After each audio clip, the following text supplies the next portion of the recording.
What's going on, YouTube world? Austin Zaback here with another YouTube video, and I apologize I haven't been uploading as much since I got the new car, the 2015 Lamborghini Huracan. I've been super busy, and now it's time to come back to the channel, come back to you, and create new content, create fun stuff with the car, create new real estate videos, new social media videos, and just more lifestyle videos, whatever it is that you want to see. So definitely drop in the comment section down below what you're looking for. But in this video, definitely stay tuned till the end, because I'm going to talk about the cons of owning a Lamborghini Huracan. Yeah, I said it. The cons of owning a Lamborghini. I know you're probably thinking, like, Austin, you're absolutely outrageous. That's totally a first world problem. Like, how in the world can there be cons to owning a Lamborghini? But I'm going to share some of them with you, because believe it or not, there are some cons. So, guys, all right, so con number one is that some people don't necessarily like the car, okay? So it's a 50-50 with this car, right? They either love it or they hate it, but not really anything in between.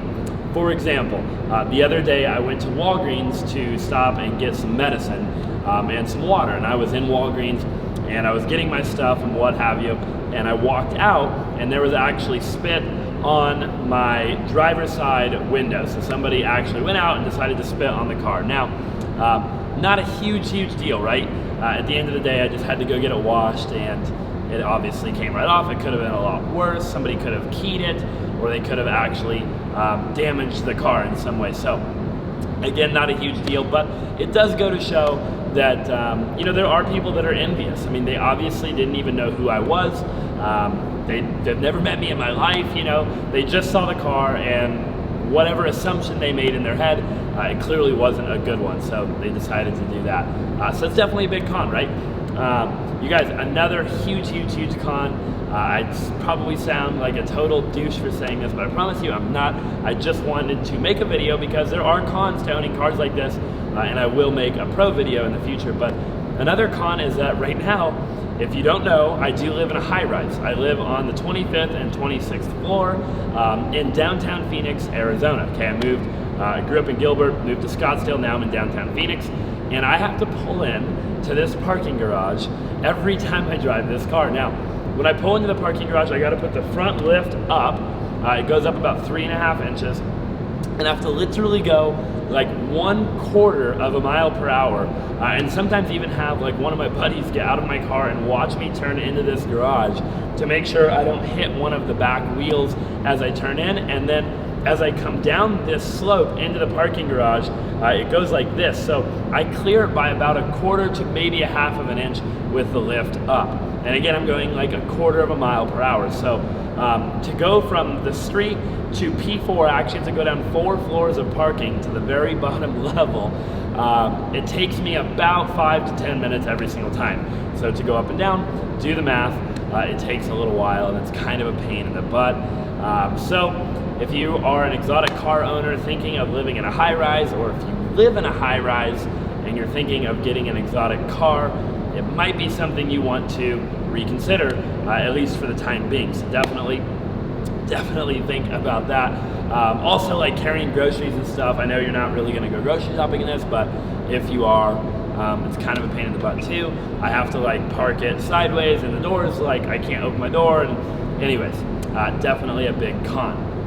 All right, con number 3. This is a pretty big con, so definitely watch this one, stay to the end of the video.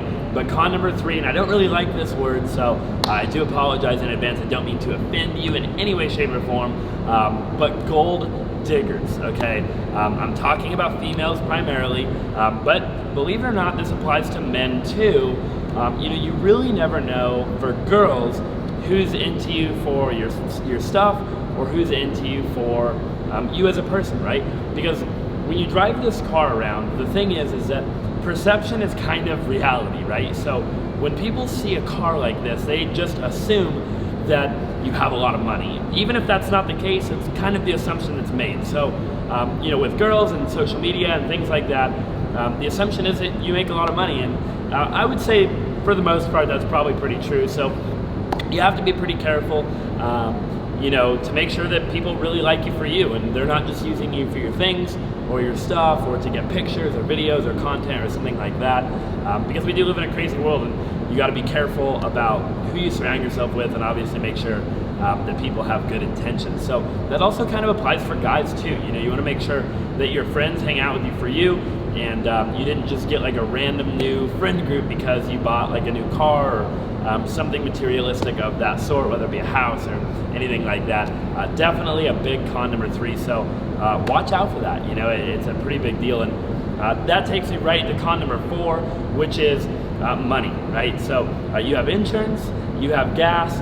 If you finance or lease one of these cars, you have a payment, you have maintenance, you have to account for depreciation. All of these things cost a lot of money. I'll do another video if you guys want to see another video of what exactly this car cost to me. I have no problem breaking it down for you and telling you exactly what it cost me, all the way from insurance to payment to maintenance to repairs to depreciation. I'll break that down if you want to see another video, but just know for the purpose of this video, con number 4 is it's very freaking expensive, and it gets expensive to drive it. So if you plan on daily driving a car like this, definitely rethink that and drop in the comment section down below for me to make another video talking about those expenses before you decide to pull the trigger. I do have another car, so I drive that car probably 80% of the time, in this car 20% of the time, but it's totally up to you. All right, con number 5, and this is the last con, but it is a pretty big con for some people. Now I will add just really quick before I talk about it that it could be a pro, but I'm gonna explain to you how it also could be a con. So I'm actually a really big people person. I love people, I love talking to people, I love meeting people, I love people in general, right? That's because this is who I am as a person. But if you're not a people person or you don't love attention, what you have to understand is that owning this car attracts a lot of attention. So you know, whether you're driving down the road and you feel like people are looking at you, they probably are. From 5 lanes over, people are staring at you. So you can't be picking your nose driving down the street or whatever the case is, because I guarantee you that at any time, no matter what, somebody is watching you, okay? Whether you think nobody's watching you or not, I promise you somebody is watching you. So you get a lot of attention in this car. If you pull up to a gas station to get gas, people are gonna wanna know what you do. People are gonna wanna tell you you have a nice car. They're gonna wanna follow you on social media. It's just the way it is. And I really like this. I think it's really, really cool. I love watching little kids come up to me and stuff, and I let them sit in my car and they get to visualize how cool it is. And I really like that. It means a lot to me, because when I was a little kid, you know, I really think that it would be cool if somebody like me would let a younger version of me do that as well. So, but again, if you're not a people person, this could get really annoying, because every time you go somewhere, every time you do anything at all, you're gonna have to talk to people, you're gonna have to meet people, interact with people, share your story, share your testimony and who you are and what you do, and let them follow you on social media. Maybe even take pictures of your car, and maybe even sometimes, if you're a nice enough person, let them sit in the car and get a feel of what it's like, because that motivates people, inspires people, and lets them go out there and have big dreams and dream big dreams, so hopefully someday they can buy a car like this too. You know, again, for me it's a pro, but it can be a con, so I definitely wanted to make it a con for this video. So that's it. Those are 5 cons of owning a Lamborghini. In general, this is obviously a Lamborghini Huracan, but of owning a Lamborghini. I hope you guys enjoyed this video. And if you're gonna hate, just hate down below. I know, first world problems, owning a Lamborghini, how's there cons, blah, blah, blah. I get it. There are cons though, I promise. So take it with a grain of salt. I'll do a pro video if you want, drop in the comment section down below. Also, if you want like some sort of breakdown on what this costs. Really, if you have any Lamborghini video ideas at all, or any lifestyle ideas or real estate ideas, guys, I want you to interact with me. I want to blow this channel up, blow this community up, and have a massive community of people that are young, that are out there hustling, and they're entrepreneurs, serial entrepreneurs, whether you be in real estate or social media or whatever the case is. My goal is to inspire you watching this right now, so definitely help me out and let me know what ideas you have in the comment section down below. But until then, we'll see you guys in the next video. Thanks so much for watching. Peace out.